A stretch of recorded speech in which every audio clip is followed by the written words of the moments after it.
Hello বন্ধুরা, তোমরা সবাই কেমন আছো? আমি একটা ইলিশ মাছের রেসিপি নিয়ে আসলাম। দেখো, ইলিশ মাছগুলোকে ভাজছি হালকা করে। তো এটাকে রান্না করব আলু বেগুন দিয়ে। তো আমার প্রচণ্ড ঠান্ডা লাগছে। তোমরা আমার কথা যদি না বুঝো, আমার উপরে রাগ করো না। তো দেখো, মাছগুলোকে হালকা করে ভেজে নিচ্ছি। তো ইলিশ মাছও অল্প তেল দিয়েই মাছটা সুন্দর ভাজা হয়। তো এই যে দেখো, নামিয়ে নিলাম ভাজাটা। এবার ওই তেলে আমি আলু আর বেগুন জিরা ফোড়ন দিয়ে আমি রান্না করব। তো এই যে দেখো, আলু বেগুন মশলা দিয়ে ভালো করে কষিয়ে নিলাম।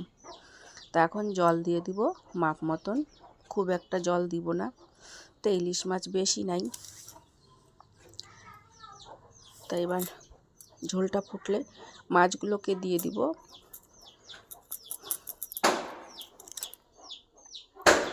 ইলিশ মাছ রান্না করতে খুব সুবিধা, খুব চট করে হয়ে যায় ইলিশ মাছ তরকারি। তো এই যে দেখো, আমার মাছের ঝোলটা হয়ে এসছে। এবার আমি একটা গামলা ঢেলে নেব।